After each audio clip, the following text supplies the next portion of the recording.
Ma ogtahay halkii saac ee aad buufiso ama aad cabto shiishadda inay la mid tahay adiga oo cabay 100 xabo oo sigaar ah?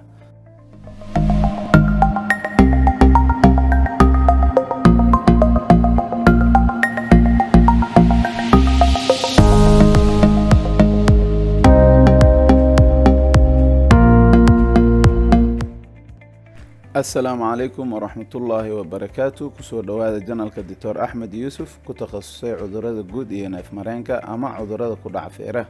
Haddii aad janalka ku cusub tahay fadlan subscribe dheh si aad noola socoto mar walba. Fadlan riix gambaleelka. Maanta waxaan ka hadli doonaa khatarta caafimaad ee shiishadda leedahay. Ma ogtahay halkii saac ee aad buufiso ama aad cabto shiishadda inay la mid tahay adiga oo cabay 100 xabo oo sigaar ah? 100 xabo oo sigaarka ah waa 5 baako oo sigaar ah. In aad cabtid hal saac gudaheeda waa khatar aad u fara badan. Saameynta shiishadda iyo sigaarka waa isku mid, sidaas darteed cudurrada uu sababo sigaarka shiishadda way keeni kartaa, ama cudurrada sigaarka uu keeno sidoo kalena shiishadda way sababi kartaa. Waliba shiishadda ayaa si degdeg u keeni karta. Maxay tahay marka khatarta caafimaad ee shiishadda ay leedahay? Cudurrada ugu horeeya badanaa laga qaado shiishadda waxaa ugu horeeya in caabuqa afka ku dhaca. Sababta caabuqa afka badanaa dhaqsi loo arkayo maxay tahay? Waxaa jira tubada lagu cabo shiishadda in dadka ay isla isticmaalaan ama sheergareeyaan.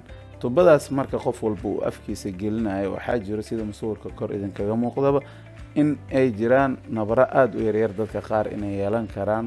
Nabrahaas oo leh caabuq ama infection leh kuna yaala meelo aad aysan isha u qabanayn. Sababtoo marka aragtid qof afkiisa uu jiran yahay ama buko waxba ma la cabaysid, laakiin maadaama ay maxay ahayd nabro aad u yaryar yihiin, qofka waxaa dhacaysa inuu si fudud uusan ku arkin, sidaas darteedna tubadii la isticmaalo. Qofkaas marka cudur sidaha ah wuxuu u gudbin karaa dad aad u fara badan. Qofka haddii uu muddo badan asagana shiishadda uu isticmaalo waxaa ku dhici karo cudurka labaad ee ah kansarka ku dhaco afka. Shiishadda aadka u cabo wuxuu halis ugu jiraa dhowr nooc oo kansar ah. Dhowrkaas nooca kansarka ah kan ugu horeeya waxaa waaye kan afka. badanaa hadda masuuradan sidii ku tilmaamayaan waxaa ujeedaa in qofka qabo kansarka afka uu ku bilaabanayo hal nabar oo yar oo kaleeto, hadhowna ay isu bedelayso wax la dhaho kansarkii afka oo qofka heer loo daaweyn waayo uu gaaro. Waxaa jira ayadana ay saameyn qofka ku yeelan karo in ay ku dhacdo kansarka sanbabka.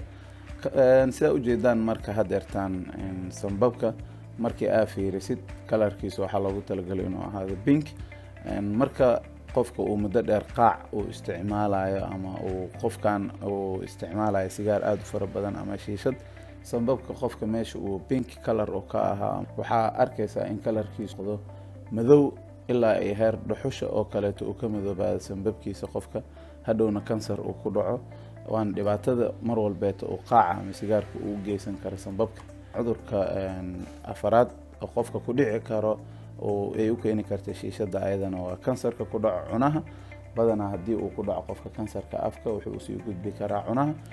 Dhibaatadeedana markaas iyo saameynteeda qofka way soo bixi kartaa. waxaa jira ayadana shaqada sanbabka ama neef mareenka shaqadiisa inay hoos u dhacdo. marka qofka markay shaqada sanbabka yaraatay lagu leeyahay ma ahan in hal mar shaqada sanbabka oo dhan ay istaagayso, laakiin qofka shaqada sanbabka marka ay yaraanayso waxay ku bilaabanaysaa marba marxalad ay ku bilaabanaysaa. marxaladda ugu badan ee ugu horeyso waqtiga hore la arkayo waxaa waaye qofkii in lagu arko qufac joogto ah. qufacaas joogtada ah wuxuu ku bilaabanayaa qofka asagoo waxba isticmaalin. marka dambe waxay noqonaysaa qofka in uu qufaciisa aad uga daro marka uu qaaca isticmaalayo, ha ahaato sigaar ama shiishad. marka labadaasba uu isticmaalayo aad ayay markaas ayadana u badanaysaa qufaca. waxaa ku xiga marka xaaladda kale ee saddexaad ee qofka in uu markaas saameyn ay ku yeelanayso neeftiisa. neeftii qofka inay ku yaraato asagoo aalmiito sameynaya, asagoo aalmiito sameynaynba qofka inuu dareemo in neefta ay ku dhagayso kaleeto ama naqaska inuu ku xirmo. iyo calaamadda ugu dambeysa lagu garanayo shaqada sanbabka inay istaagi rabto ama shaqada sanbabka inay aad u yaraatay waxaa waaye inuu qofka dhiig ma tago ama dhiig inuu ay soo raacaan candhuuftiisa qofka. waxaa jirta ayadana in balwad walbaana leh saameyntan, laakiin marka qofka shiishadda uu cabayo waqti dheer haddii uu isticmaalo saameynta ay yeelanayso waxaa waaye baahi iyo rabitaan jinsiyadeed qofka inay ku yaraato ama rabitaanka galmada inuu ku yaraado. rag iyo dumarba labadaba weliba waxaa sii badan ninka raggaa sii badan marka laisku fiiriyo labadooda. waxaa jira ayadana qofka inuu dareemayo xabad xanuun. xabad xanuunka laba arrinba uu ku sheegaya. labada arrin waxaa waaye in kow sanbabka ee dhibaato badan soo gaartay uu ku sheegaya, sidoo kaleeto cudurro badan ee wadnaha ayay leeyihiin sigaarka iyo shiishadda. sigaarka iyo shiishadda maadaama cudurro badan ku dhaco wadnaha sababi karaan, sidaas darteed xabad xanuunka waa calaamadaha ugu horeeya la garanayo qofka. intaas waxaa waaye talo caafimaad. waxaa rajeynaya inaad kulligiin ka faa'iideen. wixii talo iyo tusaale ah iyo wixii waana ah waa noo soo diri kartaan. waxaa noogu soo diri kartaan commentiga hoose ama contactiskayga oo hadeertan a idiin soo diri doona hadduu ilaah yiraahdo pageka ugu dambeeyo. barnaamijkan waxaan rajeynaya inuu noqdo barnaamij ah kulligiin ka wada faa'iideysano. waxaan ugu magac darnay talo caafimaad. waxaan rajeynaya videogan inuu noqdo video aad idiin anfacay. videogan wax walbeeto oo ku jiro waxay ku salaysan yihiin research ay sameeyeen Center for Disease Control and Prevention. waxaa ka helaysaan linkiga hoos qaybta hoose ee videoga ka heli doontaan hadduu ilaah yiraahdo.